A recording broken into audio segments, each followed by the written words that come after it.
बिस्मिल्लाहिर्रहमानिर्रहीम। आप देख रहे हैं मेरा फेसबुक और यूट्यूब चैनल और मैं हूं नवीद बिलावल। नाज़रीन, आज पाकिस्तान में बदकिस्मती से यौम सोग मनाया जा रहा है और ये यौम सोग क्यों मनाया जा रहा है इसके बारे में आज के इस व्लॉग में आपके साथ तफसील से बात करेंगे। लेकिन दूसरे नंबर पर इमरान खान की पेशी के हवाले से भी आपके साथ तज़किरा करेंगे और हुकूमत को आज कायल करने की कोशिश कर रही है, ये भी एक खबर है जिसका हम तज़किरा करेंगे। और चौथे नंबर पर हम आपको बताएंगे कि इस्तेहकाम पाकिस्तान पार्टी आखिर कहां गई है। लेकिन सबसे पहले हम जिक्र करते हैं उन बदकिस्मत खानदानों का जो कि पाकिस्तान से गैर कानूनी तौर पर हिजरत करके पाकिस्तान के हालात से तंग आकर यूनान की तरफ सफर कर रहे थे और यूनान के पानियों की नजर हो गए। यूनान के पानियों की गहराइयों में उनके साथ क्या वाकया पेश आया वो इस कदर अंदोनाक है कि उसके ऊपर पाकिस्तानी मीडिया को तो गैरत नहीं आई, लेकिन इंटरनेशनल मीडिया और खुसूसन बरतानवी अखबार जो हैं वो उसके ऊपर बात कर रहे हैं और न सिर्फ बात कर रहे हैं बल्कि उन तहकीकात को उस लेवल तक बढ़ाने का उनकी जानिब से अज़्म किया गया है कि आइंदा इस किस्म के गैर कानूनी कामों के आगे बंद बांधने के लिए हम कह सकते हैं कि ये बड़े ठोस इक़दाम हैं। मैं आपको बताऊं कि पाकिस्तानी सोशल मीडिया और इसके अलावा इंटरनेशनल मीडिया की चीखों पुकार के बाद अब कुछ गैरत आई है और गुज़श्ता रात एक मजे का खेज किस्म का लेटर जारी हुआ वजीर आजम हाउस से। आप उस लेटर की के जो अल्फाज हैं उनके आप ऊपर गौर करेंगे तो आपको शर्मिंदगी होगी और आप ये सोचेंगे कि वो जो खानदान है उन तक ये बात पहुंचेगी या ये लेटर जारी होगा जो उन तक पहुंचेगा तो वो इसके बारे में क्या सोचेंगे, क्योंकि वो जो लैंग्वेज सरकारी लेटर्स में अमूमी तौर पर इस्तेमाल होती है उसमें इन बाबुओं को कहा जाता है, सरकारी बाबुओं को जो ऑफिसर लगे हुए होते हैं ना, कि थोड़ी बहुत चेंजिंग करके आप ये ऑर्डर जारी कर दें। तो उसमें यह तक ख्याल नहीं रखा गया उस लेटर में जो अल्फाज इस्तेमाल किए गए उनका मतलब यह है कि वजीर आजम पाकिस्तान बहुत खुशी से और बहुत प्राउड से इस बात का ऐलान कर रहे हैं कि आज पाकिस्तान में यौम सोग मनाया जाएगा। लेकिन खबर क्या है? खबर यह है कि 298 से जायद पाकिस्तानियों को कश्ती के सबसे नीचे वाले हिस्से में रखा गया था और वहां पर हब्स की वजह से, और जब वो पाकिस्तानी ऊपर आते थे ऊपर कश्ती के ऊपर वाले पोर्शन में कि हमें प्यास से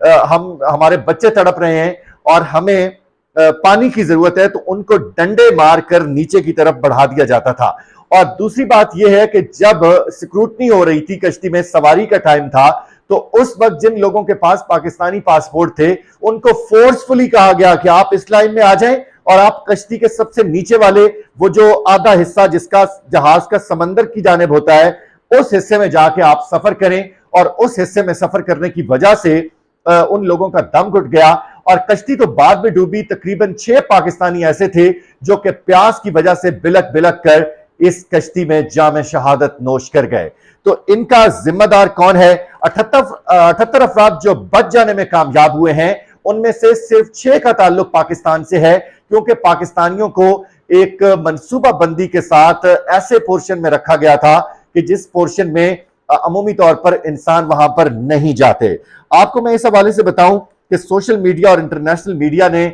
जब इसके ऊपर चीखों पुकार दिखानी शुरू की तो एक स्टोरी और भी सामने आई कि यूनान के जो कोस्ट गार्ड थे वो इस कदर एफिशिएंट क्यों नहीं थे कि उन्होंने इन कश्ती के लोगों को क्यों नहीं बचाया। उसकी एक रीजन ये सामने आ रही है कि जब इस कश्ती को रस्से डालकर बचाने की कोशिश की गई तो चूंकि वो तमाम लोग डंकी लगाकर पाकिस्तान से यूनान की तरफ सफर कर रहे थे, तो उस कश्ती में जो सवार लोग थे वो विलिंग नहीं थे, उन्होंने ताउन नहीं किया कि वो कोस्ट गार्ड के साथ कि वो उनको बचा सकने में कामयाब हो सके। बहरहाल ये एक इंतहाई अफसोसनाक वाकया है और इसके ऊपर शाह महमूद कुरैशी साहब का रद्द अमल सामने आया है कि यह वाकया इस वजह से पेश आया कि हुकूमत को तो इस वाकये का पता ही नहीं था। और जब इंटरनेशनल लेवल पे ये, क्योंकि ह्यूमन ट्रैफिकिंग का वाकया है, इंसानी स्मगलिंग का वाकया, और इसके ऊपर दुनिया भर में चीखों पुकार जारी है, खुद यूनान के अंदर इसके ऊपर स्ट्राइक हो रहे हैं, लेकिन पाकिस्तान में सिर्फ इस चीज के पीछे मीडिया लगा हुआ है कि इमरान खान को किन लोगों ने छोड़ दिया और इमरान खान की पेशी के मौके पर क्या होगा और क्या नहीं होगा। तो ये ओवरऑल एक खबर है, इंतहाई अफसोसनाक खबर है।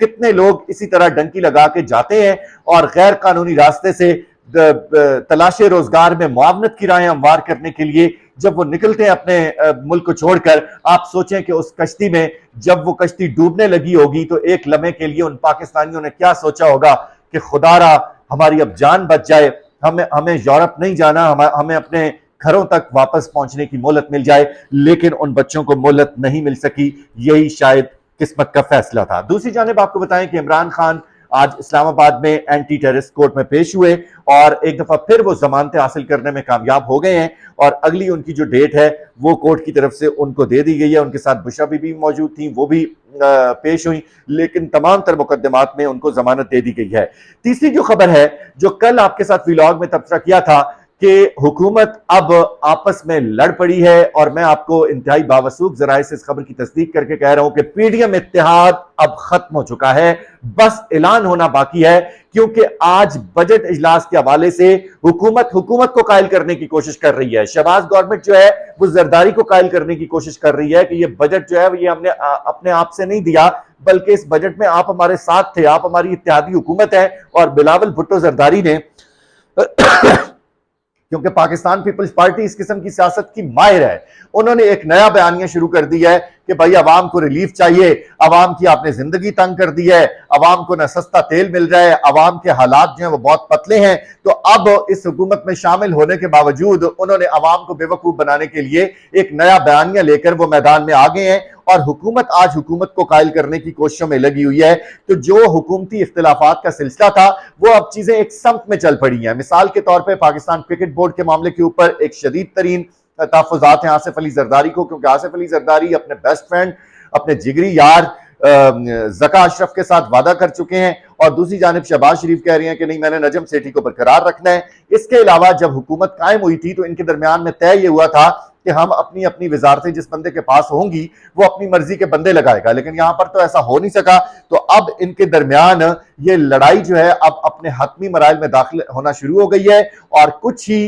दिनों में आप देखेंगे, क्योंकि ये हफ्ता जो है ये आर पार का है और आज इमरान खान को एक दफा फिर जो रिलीफ मिला है ये बहुत खुशाइंद है। और इसके बाद हुकूमती हलकों में एक दफा फिर चीखें निकलना शुरू हो गई हैं, और आपस में लड़ना और आपस में दस्तो गिरेबां होना ये इन तमाम पीडीएम की पार्टियों का इसलिए भी मजबूरी है कि इन्होंने इलेक्शन में जाना है, तो इलेक्शन में जाकर आवाम को क्या बेचना है, आवाम को क्या बयानियां है जो बेच सकेंगे, क्योंकि हुकूमती कारकर्दगी इतनी बुरी है, आम आदमी के हालात इतने बुरे हैं। आप खबरें सुन रहे हैं कि आम आदमी किस नैज को पहुंच चुका है। सफेद पोश तबका भी है, वो इस वक्त अपनी बका की जंग लड़ रहा है। आखिर में आपको बताऊं कि इस्तेहकाम पाकिस्तान पार्टी के हवाले से खबर यह है कि आपने देखा होगा कि इस्तेहकाम पाकिस्तान पार्टी के स्टेज पे बहुत सारे लोगों के चेहरे लटके हुए थे, लेकिन बाद में एक साहब जो कि हर पार्टी में जाते हैं और अपनी अकल और अपनी खिरद और अपने जज्बात और अपनी सोच वो पार्टी चेयरमैन को गिरवी रखवा के बेगैरतों की तरह भौंकना शुरू कर देते हैं हर पार्टी के बारे में, सिवाय एक उस शख्स के अलावा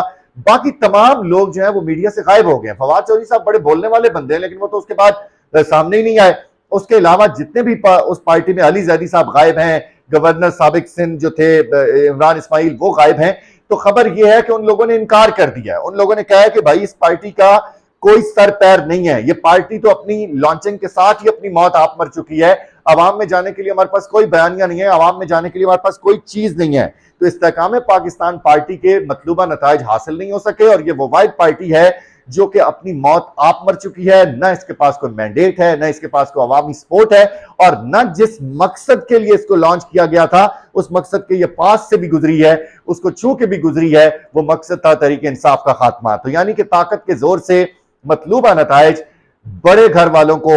हासिल नहीं हो सके। इसके ऊपर अब एक और सोच विचार का अमल जारी हो चुका है, और ये हफ्ता बहुत इंपॉर्टेंट है। इस हफ्ते में बहुत सारी चीजें सामने आ जाएगी। मिलते हैं अगले व्लॉग में।